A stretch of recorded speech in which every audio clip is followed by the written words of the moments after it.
Pada 5 Mei 2022, Indonesia dikejutkan dengan temuan terkait 1.247 hewan ternak di wilayah Jawa Timur terinfeksi Foot and Mouth Disease atau FMD atau lebih dikenal dengan penyakit mulut dan kuku. Pemerintah kemudian melakukan sejumlah tracing dan menemukan adanya infeksi serupa di kawasan Aceh Tanmiang. Upaya pemerintah untuk mencegah merebaknya penyakit ini sesungguhnya telah dilakukan dengan memulai vaksinasi hewan ternak pada tahun 1974. Badan Riset dan Inovasi BRIN menyatakan penyakit ini dapat menjadi ancaman bagi perekonomian jika tak segera diatasi. Foot and mouth disease can cause a devastating impact to the affected countries. Previous report also showed that around 9.9 trillion in rupiah per year required to control the foot and mouth disease in Indonesia. This disease causes huge economic losses. Penularan penyakit mulut dan kuku disebut begitu cepat.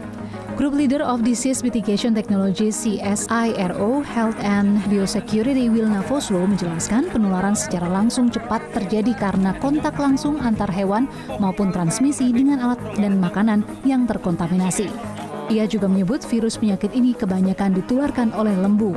Namun penularan pada domba dan kambing seringkali tak menunjukkan gejala klinis. Virus FMD merupakan virus yang memiliki masa inkubasi dalam 4 hari. Dan seringkali virus telah menginfeksi hewan 4 hari sebelum hewan memunculkan gejala klinis. Wilna Foslo juga menyebut sejumlah hewan yang terjangkit tidak bergejala dan hal ini yang menimbulkan cepatnya penularan. Sedangkan penularan tercepat dilakukan melalui saliva atau air liur. Namun susu, urin, dan kotoran hewan juga dapat menularkan penyakit ini.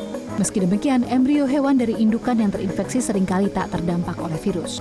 Dalam diskusi bersama dengan ilmuwan dan peneliti terkait penyakit mulut dan kuku dari berbagai negara juga membahas bagaimana pergerakan dan penanganan penyakit ini di sejumlah negara. Di Indonesia, penyakit ini juga menimbulkan permasalahan tersendiri menjelang Hari Raya Kurban atau Idul Adha. Sebagai penduduk dengan umat muslim terbesar, umat akan memerlukan hewan ternak dengan jumlah yang cukup besar. Meski demikian, sejumlah ahli dan peneliti menyatakan masih ada harapan Indonesia segera dapat keluar dari penyakit ini, yakni dengan memberlakukan zonasi hingga membuat kebijakan yang harus melibatkan semua pihak. Vaksin matching, kemudian vaksin. Jadi kombinasi antara vaksin, depopulasi, dan kontrol. Depopulasi tentu saja untuk daerah yang tadinya hijau, baru ada satu, kenapa tidak?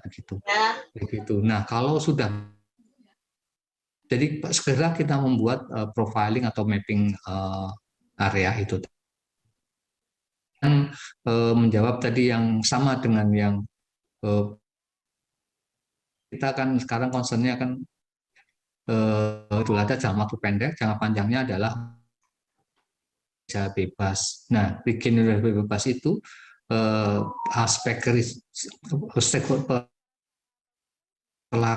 kelihatannya the main thing dari policy analysis point of view perspective is that we need a leader. We need one leader.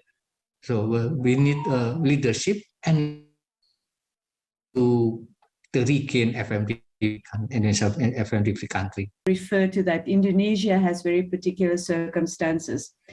And one of the important aspects, I think, is to try and engage with all the stakeholders when you are looking at control measures. And that will be the farmers, the all along the supply chain, the traders, the people that have animal markets, the people that slaughter, to try and have people those people involved in the decisions that you make, because those are the ones. There was one question about how do we stop panic selling, for example. Penyakit kuku dan mulut mulai merebak di Indonesia pada tahun 1887 di Malang, Jawa Timur.